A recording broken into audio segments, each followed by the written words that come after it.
Hi everybody. Today let's talk about two very important topics in pediatrics. One is Cephalhematoma and the second one is Caput Succedaneum or secondum. Caput secondum. We can call it either way. Okay. So let us start guys.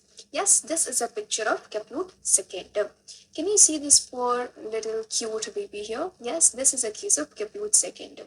What happened here? Can you see the swelling all over the head? Yes, there is diffuse swelling in the subcutaneous layer of the scalp.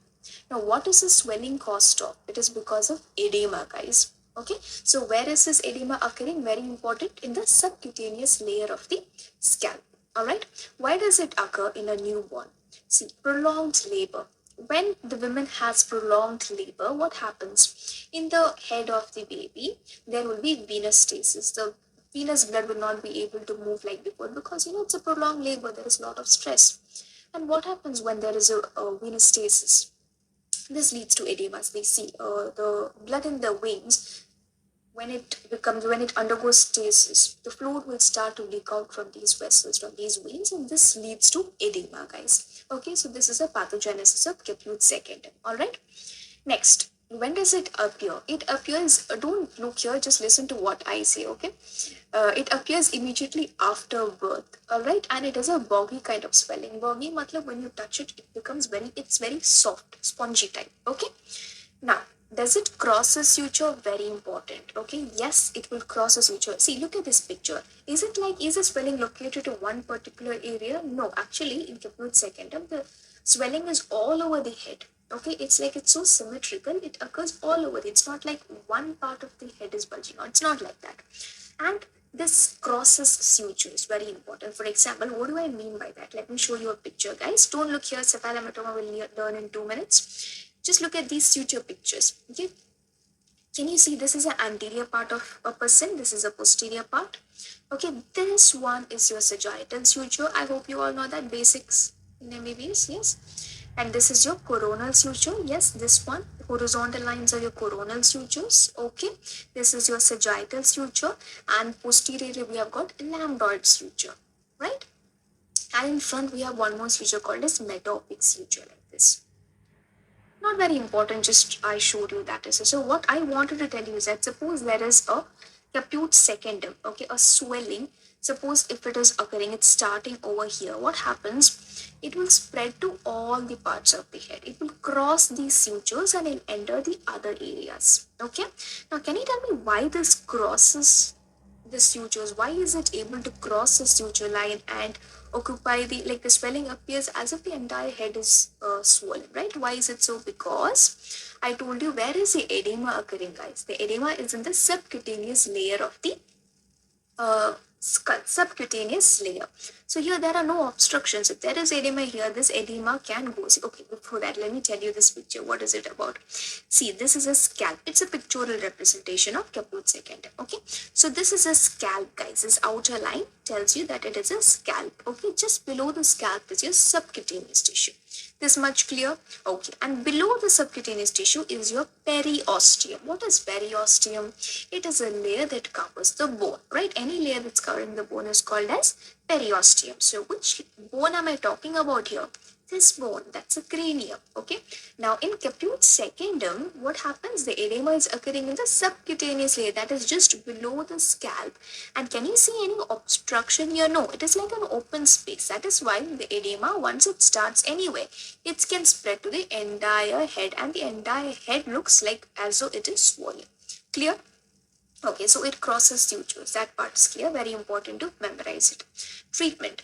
Actually, this is a very simple condition. It resolves in 2 to 4 days. There is no treatment required. Okay.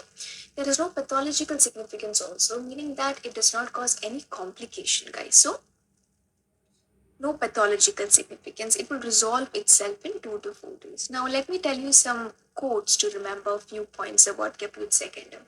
Okay, where is it getting collected, guys? I told you it is in the subcutaneous layer, SC, subcutaneous layer. So SC is there in the name itself. All right. Then, caput means like a cap. See, the cap fits all over your head, right? Similarly, this edema or caput secondum, the edema is all over your head. All right. Now, let's move to the next. This is cephalhematoma. So before I tell you what is cephalhematoma, can you see this picture here? Yes, is it like the first picture that I showed you? Okay, here the entire swelling is like all around the head there is swelling. देखो यहाँ पे this here the swelling is only at one position, one part. Okay, now keep that in mind. Alright, so this is a case of cephalhematoma. Guys, cephalhematoma is not simple as Caput secondum. See, when you see the name hematoma means there is blood involved. Okay? So what is this condition, guys? It is nothing but hemorrhage or bleeding. And where is the bleeding occurring?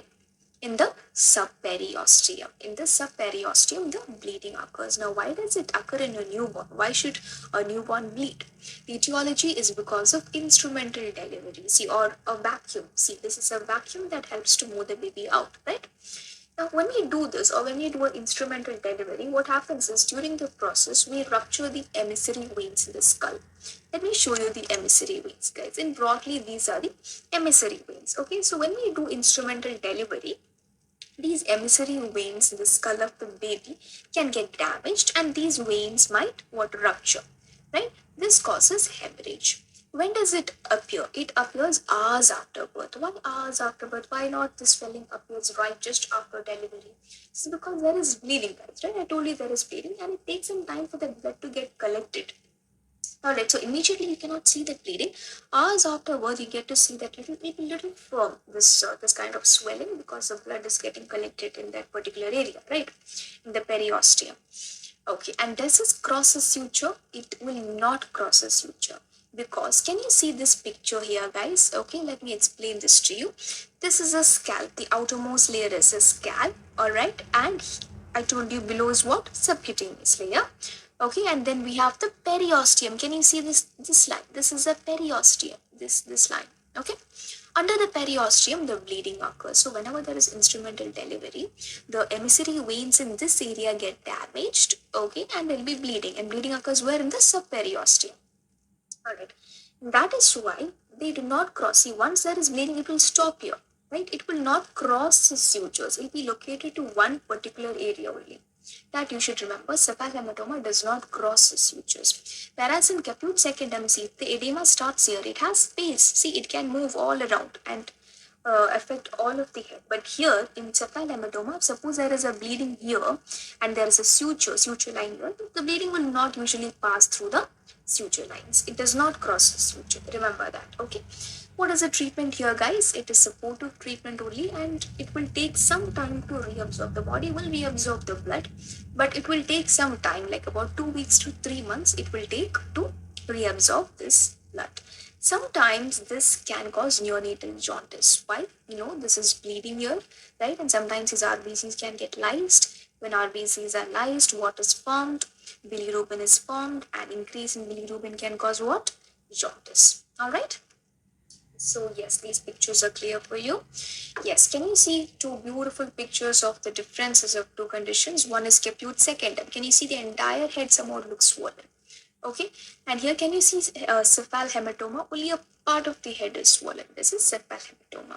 Okay, again this picture also somewhat the entire head is swollen. Can you see it? Yes. Here can you see only this part is swollen? That is cephalhematoma. Alright, so I think we are done with these two topics. Have a good day. Bye.